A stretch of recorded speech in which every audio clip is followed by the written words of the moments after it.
Hey everybody, it's Jason Shadrick with Premier Guitar, and we're at the booth. We're at Summer NAMM, and we brought one of our favorites, Joey Landreth, to the booth to play for everybody. We're going to talk about some guitar stuff, a whole bunch of other things. But first, Joey, why don't we have a big crowd set up around us? Why don't you just play us a little something? Play us a song, maybe noodle around a little bit, and let's hear something. Okay.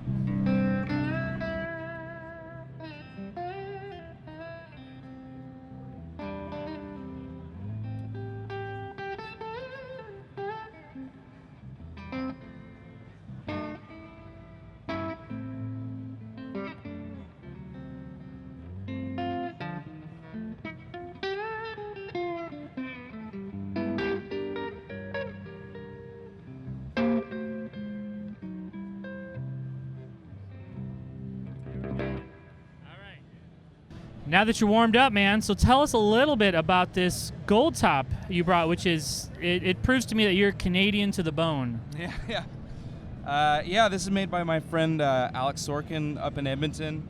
And originally it's based off of an all-gold 54 that I played over at Carter's last year and fell in love with it, but just am too poor to ever own something like that. And I'd wandered through this guitar shop up there when I was on tour one day and played one of his other guitars. It was really, really great. It was a Les Paul Jr. Yep. And so I called him and said, hey, would you build me something like this guitar? And he just went to town. Yeah. Like the pickup, the toggle switch is made from 50s Bakelite. You know, like the pickups are wound by Throwback, but they're wound on the same machine that those 54s were wound on. So it's like, it's as close as you can get to that instrument, you know, without spending 25 grand. Yeah, yeah, which is good. Yeah. So, but you also have kind of a different setup for those who might not be familiar with kind of your vibe. Is you're using on this one flat wound strings, right? So tell us about that. Yeah. So these are 19 to 65 flat wound. Well, hold on. You said 19? 19. 19. So like Barry strings almost. Yeah, baritone right? strings. Yeah. I started with the like your standard D'Addario 14 to 68, and then I just messed around with the gauges until I found something that balanced right. And so, you know,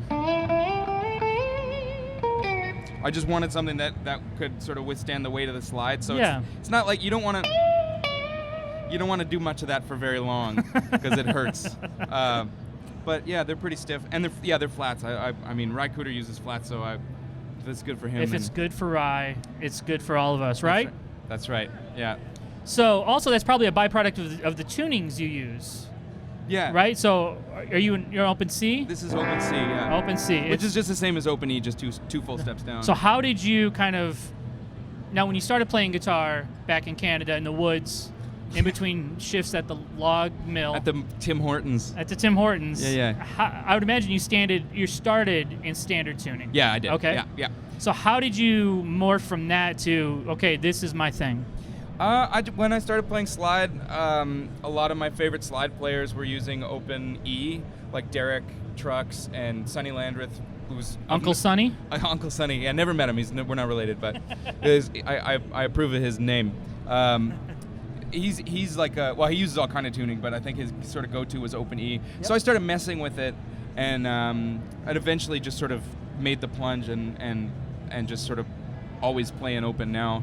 And then I was at a music festival, and there was this other slide guitar guy there his guitar was an Open C, and was like, well, that's pretty badass. Yeah. So I strung up one of my guitars that way, and sort of basically couldn't turn back. So was it kind of like the weight of? Because like you said, it's just like Open E, but down. Yeah. So was there something you were looking for some more kind of weight and a tone that you weren't getting out of Open E? Yeah, and just like the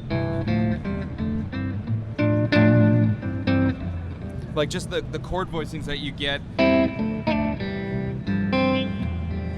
I don't know. I just like the way that they sit in that tuning. So. I mean, they sound great in Open E too, but they sound really great in Open C. So when you first kind of came into that discovery of this lower tuning, we did the obviously the thicker strings probably kind of progressed with that, discovering it, right?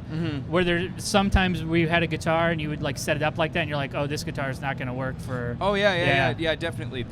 I have a couple guitars that are like that just want to be in Open E.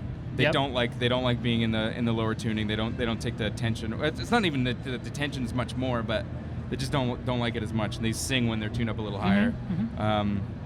But that's it. That's it. Heavy strings. Heavy strings. Heavy strings. What about your slide? Now you talk about the weight of your slide. I think that's kind of a I would say underappreciated, but maybe a thing that a lot of people who want to get into slide don't think enough about. Yeah. Is the weight of the slide. For sure. This is a rock slide, and I've been working with these guys since long before I was even doing my own thing. And they're just really considerate about the way they build them. They've got these cutouts, which I mean initially I thought was kind of gimmicky, but then you put it on and you know, if I flip it around without this cutout, you don't have as much mobility. So that's kind of nice. That is nice. And yeah. and they're weighted around the edge, which just gives you a little extra. But the thing that I really think is awesome is that it fits really well. Yeah. And so it doesn't flop around, and that helps with intonation. And Now, shout out to your boy Ariel Posen in Brothers Landreth. Now he's the one that has a rounded tip, correct? Yes. So what's do you go back and forth, or do you usually stick to the open? I like the open one Okay. better. Yeah.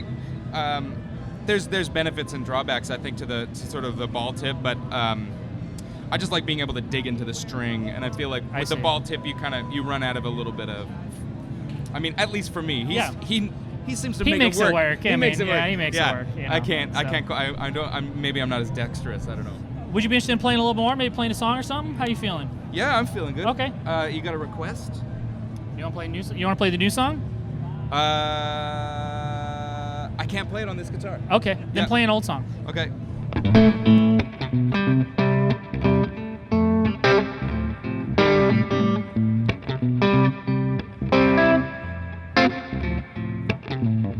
It starts out slow with go ahead and go. Pretty soon a melody is like a rainstorm tin roof symphony. It starts out slow, it goes on and on for way too long. It always ends on a bad note. You could dance it all, you dance alone. It starts out slow, the quiet behind the slamming door, the break of a heart that won't break no more.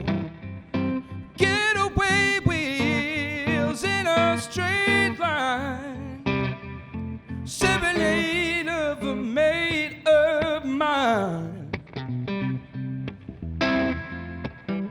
of a made-up mind.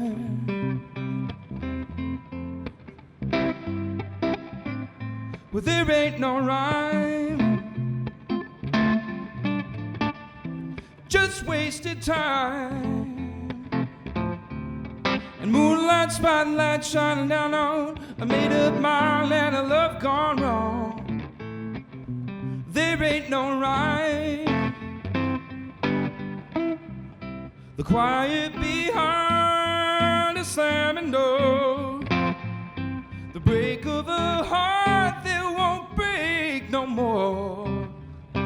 Getaway wheels in a straight line, serenade of a made-up mind.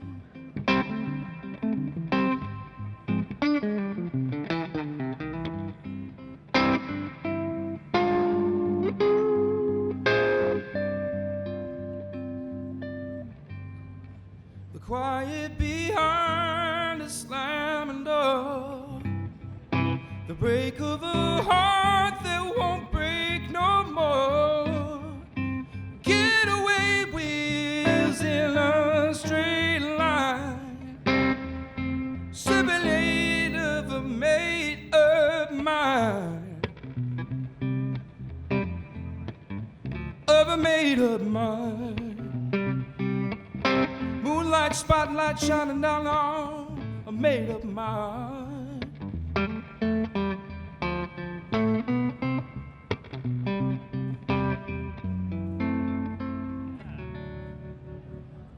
All right, let's hear it for Joey Landreth. Thank you very much. All right, so now we recently premiered at premierguitar.com your new single. That's right. That's right. So tell us, we talked a little bit about it, but that single specifically was really tied to the guitar you used on that, which is a very special guitar. So tell us a little bit about that, even though we don't have it here, because it's worth discussing. It's pretty unusual. It's really cool. Yeah, it's made by a guy in Michigan. His company's called Mule Resonators. He builds like metal body resonator guitars, which are great. But he also builds these things called Mule Casters, which are telly-shaped, and they're totally hollow and they're wild. But this particular one has Hipshot B, G, and A benders on them. Mm-hmm. And palm benders. Palm benders, yeah. And I don't know anything about that stuff at all, but it was like, man, I gotta try one of those things. So he built me one, and it just wound up being the heart and soul of that tune. Like, you know, we got all the way through recording that song, and it was like, okay, this is cool, but I don't really know. I don't know yet. And then it was like, well, let's try that bender guitar and see what happens. And it would just like boom, just gave came the out. whole tune Yeah, life. yeah. So it's really cool, and it's like the hook off the top is with the B bender, and you know. I remember when you were telling me about it, you're like, I don't know if there's enough guitar stuff on it.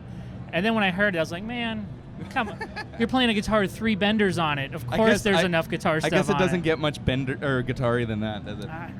No, it doesn't. Not really. Yeah. So that's going to be off, that's the first single off an upcoming record. That's right. Yeah. My solo record. Your solo record, right? So what's the kind of time frame and where you at in that whole process of everything? Well, if absolutely everything goes right and the stars perfectly align, it'll be out in November. Like every time. I mean, how could it you not? know how it always goes. Yeah. November, you said. November, yeah. Yep. Okay. But possibly slightly later than that. Maybe early 2019 at the latest. Yeah. But we're holding. We're to that. shooting for November. Shoot for November. Yeah. Exactly. Yeah. And you're gonna be spending the summer on the road. That's right. You just talked. You're leaving. You're playing Austin soon with JD, right? On Tuesday, playing a solo show with JD Simo. Yeah. That's gonna be great. That's gonna be good. And then also he's quite good at the guitar. He's good. Yeah. I mean he'll get some work. I'm gonna get out of the way for that guy, I think. So also another thing we kind of broke in that premiere article that we talked about was your new signature fuzz pedal with Mythos. That's right. And you've worked with Zach at Mythos on a couple of things. Yeah. But is this the first like real with your name on it signature thing? No, we did. Okay. We did a limited edition.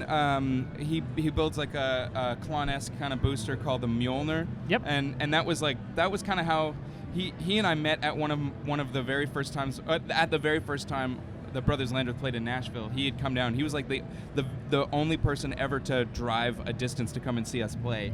And so I was just like so enamored with this guy. And then we built a friendship to last. And he sent me a pedal, and it was like this orange cream knobbed. Anyway, so we did a limited edition run of those, and then these are going to be a limited edition run as well. Yep. Because I have fear of commitment, of course. But this is not like that one at all, really. No, this is totally different, and this is sort of playing on my love of fuzz faces. Yes. So this is kind of like this is the best of both worlds. It sounds great. It's super spitty and awesome, but it doesn't freak out in high temperatures like germanium fuzzes do. And it's called. We should tell them what it's called. It's called the High Road Fuzz. High Road Fuzz because it's going along with the release of the new tune, which is called Forgiveness. Perfect. So it was my sister-in-law who does all my graphic design. She was like, you should call it Take the High Road.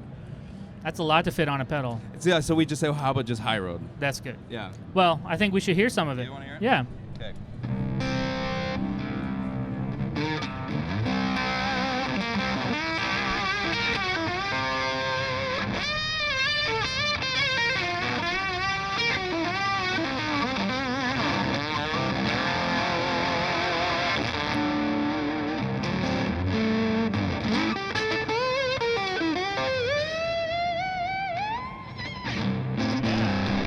Nice and spitty. I like it. Yeah. So what'll be when's that coming out? I don't know. Zach, when's it coming out? We're gonna release it along with a 7-inch vinyl for the new song. What? And we're just waiting to find out when the vinyl will be ready, because then we'll be able to ship everything out at the same time. So vinyl and a pedal. Vinyl and a pedal. That's and killer. a slide also is going to be What? going along with the song. Yeah. So basically, it's a Joey Landreth starter kit. Everybody. That's right. That's right. All you need Yeah. is fuzz. That's right. as those guys would say. As they would say. So, just to wrap up here, we're going to have you play a song on the way out. How's Okay. that sound? That sounds good. Good? Yeah.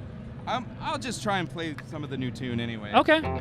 I know, I should have thought that because you, of course, don't have the benders on I don't it. have the benders, but... Everybody imagine him constantly bending 3 strings all the time. Yeah. In your head. Yeah. So, this is Jason Shadrick with Premier Guitar. We're at the Summer NAMM booth. I'm here with Joey Landreth. He's going to play us a song. And to check out more about him, joeylandreth.com. That's correct. That's it. All right, Joey, let's hear a song. Thanks, Jason.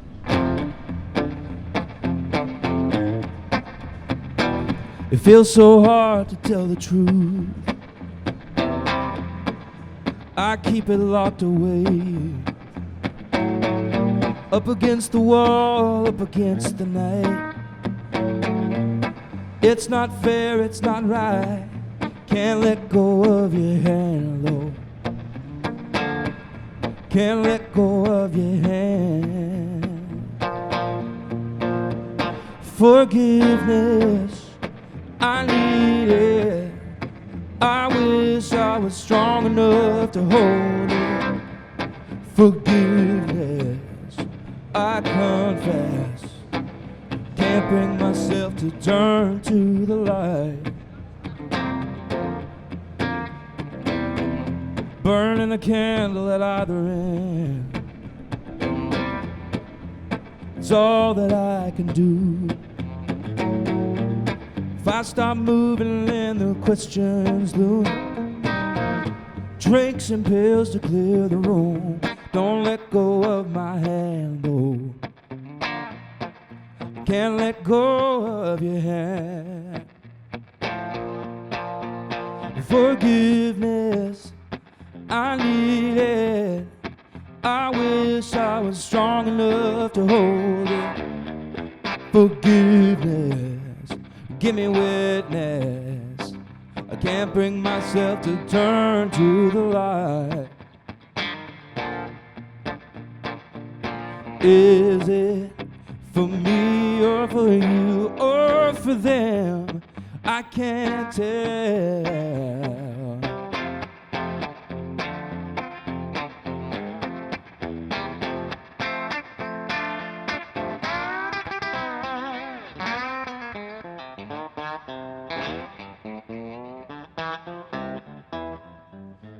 Forgiveness, I need it. I wish I was strong enough to hold it. Forgiveness, give me witness. I wish that I could turn into the light. Turn to the light. Turn to the light. Turn to the light. Give it up for Joey Landreth, everybody.